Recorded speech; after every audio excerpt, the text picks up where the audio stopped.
que tá a quarta-feira animada, minha gente? Olha só, como é que tá a quarta-feira aí de vocês, hein? Procura animar, já começa aí, coloca o celular para gravar que a gente vai agora pro nosso pensamento do dia. Mas antes, já aproveita aí para seguir as nossas redes sociais. Vamos lá? tvcidade.ma no Instagram. Isso, já aproveita para seguir, ficar por dentro de toda a programação da emissora.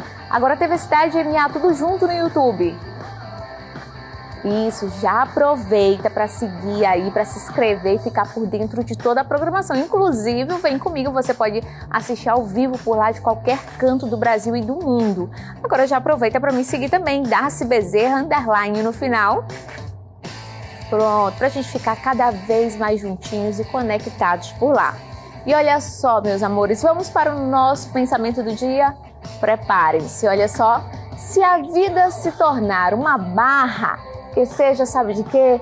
De chocolate, é isso mesmo.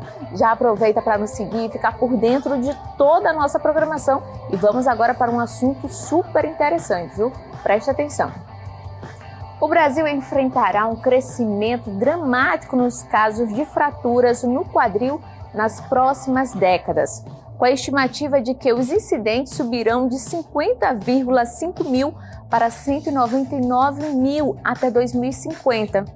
Isso conforme a análise do Ministério da Saúde de 2023, esse aumento alarmante, que foi observado também em outros 18 países, pode ser atribuído ao envelhecimento acelerado da população e também a falta de tratamento adequado para a osteoporose, especialmente após lesões. O estudo global da Universidade Harvard destaca uma preocupação particular com a alta incidência entre os homens e ressalta a urgência de medidas preventivas e tratamento adequado. Para falar sobre esse assunto, eu converso agora com ele, com o doutor Tiago Menescal, ele que já está aqui no estúdio. Olá, doutor, seja muito bem-vindo. Obrigado. Obrigado Pode pelo sentar convite. aqui. Nós que agradecemos, doutor. Quais são essas lesões mais comuns no quadril? Pelo que a gente já está sabendo, que é muito frequente nos homens, doutor. Boa tarde. Boa tarde. Como você disse, a população, nós observamos que vem envelhecendo conforme o passar dos anos, e isso reflete também com o aumento de lesões e fraturas no quadril. As fraturas no quadril, principalmente nas mulheres, né, mas não somente, ela é muito comum na população devido à falta de tratamento. Entre elas, nós podemos destacar a osteoporose, que é uma doença silenciosa. Além das fraturas no quadril, existem alguns outros tipos de lesões no quadril, né? Então, existem as lesões de origem traumática, né, que, como eu disse, são as fraturas, são as contusões, são as lesões musculares. Existem também as doenças de origem inflamatórias, que são as tendinites, as bursites. E existem também as doenças de origem degenerativas, ou seja, esse quadril vai degenerando ao longo do tempo e vai provocando um desgaste ali naquela articulação, fazendo com que a pessoa tenha cada vez mais piora da qualidade de vida e limitações funcionais. Nessa classe de doenças, eu destacaria a artrose e a osteonecrose. Olha só, doutor. E isso acontece, tem uma faixa etária, por exemplo, que acontece frequente nos homens e mulheres? Sim, as fraturas no quadril são mais comuns em mulheres pós-menopausa. Entendi. E principalmente após os 60 anos de idade. E é um assunto também de saúde pública, por quê? Porque nós sabemos que a partir do momento que a mulher ter essa fratura, a incidência de mortalidade é muito grande. Cerca de 35% das mulheres que sofrem a fratura de fêmur proximal, que é o quadril, vão vir a óbito em até 1 ano. A partir do 2º ano, esse número sobe para 60%. Então, destaco mais uma vez que é fundamental a prevenção. Então, as fraturas, né, são mais comuns em mulheres. Em jovens, é mais comum fraturas por acidentes de alta energia, como quedas de moto, acidentes com carros. Acidentes de alta energia fazem com que ocorra fratura no quadril. E as lesões inflamatórias são mais comuns devido a pacientes que têm um estilo de vida inadequado, seja por sedentarismo ou excesso de treinamento. O esporte a gente foca muito, que é muito bom para a saúde, faz com que a gente aumente a nossa sobrevida, mas ele em excesso também faz com que a gente libere bastante radical livre e isso faz com que nossas articulações possam inflamar. E as doenças de origem degenerativas, né, que são as artroses, as osteonecroses, É muito também o estilo de vida e a carga genética, né? Então é muito comum pessoas que apresentam artrose terem na família pais, mães, também com essa doença. Doutor, esses cuidados são redobrados com os homens, mulheres? Por exemplo, quando a gente está falando, depois aí de um acidente, por exemplo, ali eu já vi casos também de mulheres descendo o transporte coletivo, descendo o ônibus, caírem e fraturarem o quadril, né? Então, esse cuidado e atenção, principalmente de mulheres, dos homens também, da população em geral, deve ser redobrado, né, doutor? Principalmente já começa nessa faixa aí de 40, 50, 60 anos. Sim, as mulheres principalmente nesse período, né, pré-menopausa, né, que nós chamamos de climatério, que é após os 40 anos, principalmente após os 45 anos, e os homens após os 50 anos de idade. O que acontece, doutor, a partir dessa idade? Os ossos vão ficando mais frágeis? A gente tem nessa faixa de idade, a gente tem uma diminuição da produção hormonal. Então as mulheres, quando começam a entrar em climatério e menopausa propriamente, tem uma queda brusca dos hormônios, que fazem com que a regulação ali de minerais no osso, né, que é o cálcio, vitamina D, magnésio, fique desregulada. E isso faz com que o nosso osso está em constante remodelação. A gente acha que o osso é um tecido estático, e não é. Ele está em constante transformação. Então, o tempo todo nós estamos ganhando osso e perdendo osso. E isso fica equilibrado durante a vida adulta, digamos. Com o processo de menopausa ou climatério, a gente começa a ter essa desproporção. Então, a gente perde mais osso, as mulheres, do que remodela. Então, esse desbalanço, essa desproporção faz com que ela entre primeiro em osteopenia, que é um estágio antes da osteoporose, e depois na osteoporose. Com isso, faz com que esse osso tenha menos calcificação. A matriz deles é menos mineral do que um osso normal. E isso faz com que qualquer trauma de pequena energia, né, como uma queda da própria altura, uma queda do banheiro, uma queda da cama, desencadeie uma fratura tão grave e com um índice de mortalidade tão grande. Às vezes a pessoa até caminhando ali, eu tiro isso, porque quando meu pai, avô, mãe, tudo, que era um pai, avô, ele era mãe, ele era tudo. Eu andando com ele, e assim, a gente estava andando normal e ele caiu. Ele já tinha seus 60 e poucos anos, então os ossos realmente vão ficando mais frágeis, né? A gente precisa ter atenção ali redobrada. Às vezes eu sentia que ele queria andar acompanhado, né? Segurando ali o braço dele, até para garantir aquela segurança, doutor. Tem um exame que detecta o desgaste no quadril? Sim, o desgaste e a osteoporose, né? Para nós diagnosticarmos os desgastes do quadril, né, que são a artrose, a osteonecrose, nós podemos lançar mão de exames simples, como o próprio raio-x. Tá? O próprio raio-x diagnostica um desgaste no quadril. Agora, pensando em osteoporose, que é uma doença silenciosa, um detalhe que vale a pena ser ressaltado é que a osteoporose não dói.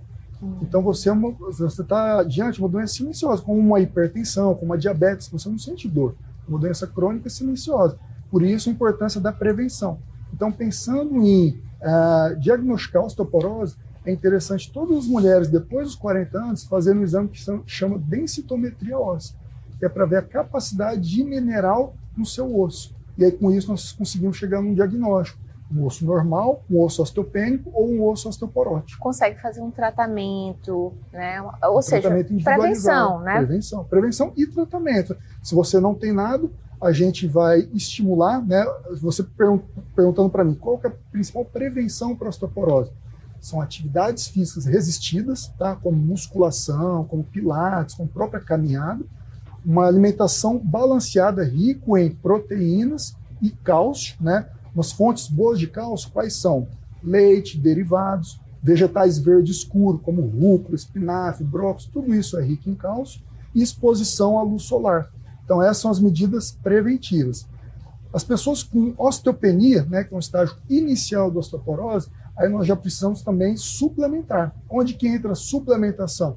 Nós solicitamos alguns exames laboratoriais, e aí sim, nós podemos prescrever, né, cálcio, magnésio, vitamina D. E pacientes já com estágio de osteoporose, aí entra também a medicação. Aí existe uma série de medicações que nós possamos estar utilizando para que o tratamento seja eficaz. Então tem cura. Tem cura, é reversível. Tá?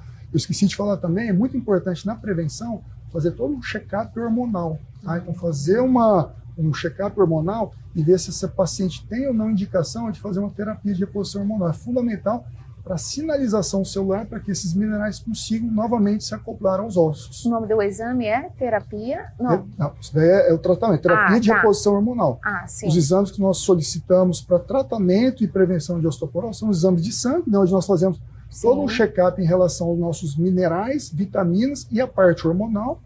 O raio-x, para nós identificarmos se esse quadril tem algum desgaste ou não, e a densitometria óssea, que é para, de fato, nós diagnosticarmos se esse paciente, porventura, tem uma osteoporose. Então, a mulherada aí em casa, as mulheres aí que já estão... Quantos anos, doutor? 40, 50 anos, já pode começar a fazer? A partir dos 40 anos, eu peço de rastreio para todas as mulheres. Olha aí, gente. Doutor, então, como é que é essa dor no quadril inflamado? A dor no quadril inflamado geralmente é mais na região lateral, tá? São as tendinites glúteas e bursites trocantéricas. É uma dor que geralmente pode irradiar até o joelho, ou ela pode irradiar também para a região posterior, para a região do glúteo profundo. Sim. Então ela se dá geralmente por inatividade física, tá? São pacientes mais sedentários e pacientes que ficam muito tempo sentados. Por quê? Porque quando nós sentamos, nós encurtamos essa musculatura lateral. E aí quando você vai andar, quando vai subir alguma escada, você sente. Sim.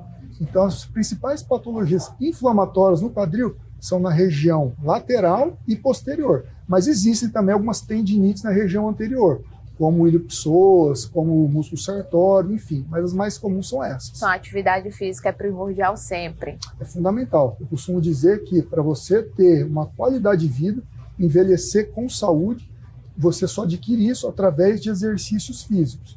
E os exercícios físicos são complementares. Às vezes você pode me perguntar, qual é o melhor exercício físico para prevenir uma doença?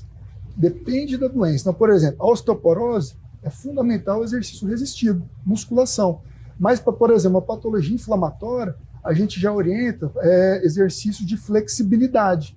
Então, por exemplo, pilates é muito bem indicado, um RPG, uma própria fisioterapia para a pessoa que já está com dor. E para você melhorar a sua condição clínica, né, saúde cardiovascular, atividade aeróbica. Então não existe qual que é a melhor atividade. Um complementa o outro. Eu costumo dizer que é trinca. Para viver bem e viver mais, uma vida mais longeva, fazer atividade resistida, atividade aeróbica e treino de flexibilidade. Não é chegar e fazendo qualquer atividade, chegou lá na academia, não. Primeiro aí constar com o seu médico, né, fazer um check-up, a mulherada que já está aí nos seus 40, 50 anos, quarentou, já começa a fazer os exames, fazer um check-up, ver se é preciso, e aí depois fazer um acompanhamento também de um profissional. Doutor, então, tem uma causa específica que provoca essa artrose no quadril? A artrose a gente classifica em dois tipos, né? A artrose primária e a artrose secundária. A artrose primária são causas que é do próprio indivíduo, então fator genético, né? E causa idiopática, que simplesmente aparece. E as causas secundárias são de acordo com o estilo de vida. Pacientes fumantes, pacientes que usam muito tempo de medicações de corticoide, pacientes que usam muito imunossupressores, pacientes sedentários ou que treinam demais, pacientes obesos. Então essas são as causas secundárias da artrose. Tem uma outra pergunta aqui, doutor, colocada aqui, que é qual a importância da cabeça femoral, é isso? Isso. Para o quadril? Perfeito. A cabeça femoral é a parte do fêmur que articula com a bacia que nós denominamos quadril. Então, o que é quadril? Quando você pensa em quadril, o que é quadril? É a cabeça femoral revestida por sua cartilagem, por sua cápsula, que articula com a parte acetabular da bacia. Então, esse complexo é denominado quadril. E, doutor, tem ainda a doença do quadril que é conhecida como a lesão de labrum, é isso? Labrum, é. Labrum. O que ela provoca, né, doutor? Essa foi a lesão do Gustavo Kirten. Essa foi a lesão que o Gustavo Kirten, infelizmente, precisou abandonar as quadras de forma precoce. É uma estruturazinha fibrocartilaginosa que faz um revestimento da cabeça do fêmur que você me perguntou. Essa estrutura dá mais estabilidade para o quadril e faz com que o quadril tenha uma amplitude segura. Então, algumas lesões como essa podem provocar dor, principalmente na virilha. E hoje já existem alguns tratamentos minimamente invasivos para que nós melhoramos esse quadro. Doutor, olha, que são tantos assuntos que a gente ficaria aqui a tarde toda, passou 20 minutos voando. Com certeza. E olha que ainda tem perguntas aqui, muitas perguntas, o povo muito em dúvida, mas o importante que foi explicado aqui quais são os cuidados, a forma também de tratamento e de prevenção, e a mulherada, os homens aí a partir de 40 anos, já começar a fazer esse check-up. Doutor, suas redes sociais para o pessoal que está aí em casa, quer tirar mais dúvidas, quer falar com o senhor por lá, diga aqui suas redes sociais. Maravilha. Bom, as nossas redes sociais da clínica, onde nós atendemos, é @Clínica Perform. Nós localizamos ali no Calhau, na Avenida do Sambaquis, perto ali na igrejinha São Luís Rei de França. E a minha pessoal é @Dr. Menescal. Quem quiser saber mais sobre quadril, outras patologias, nós lidamos muito com a parte de medicina esportiva também. Então, quem quer melhorar a performance, emagrecimento, condicionamento físico, sem o risco de lesões, ou já com lesões que precisam reabilitar de forma precoce, a gente dá muita orientação nas nossas redes. @Dr. Menescal. Acho que eu vou para lá para ver se eu me torno uma atleta aí. Com certeza. Cuidar. Vai ficar ainda mais fitness. Não é, doutor? Muito obrigada pela sua entrevista. Obrigado Pode ficar sentadinho aí. Obrigado você. Doutor, obrigada demais. E claro que o pessoal de casa a seguir todas as suas orientações e o cuidado, que é em primeiro lugar. Esse autocuidado. Gente, nosso Vem Comigo vai ficando por aqui, mas amanhã estaremos de volta, hein? Beijo, beijo e tchau, tchau.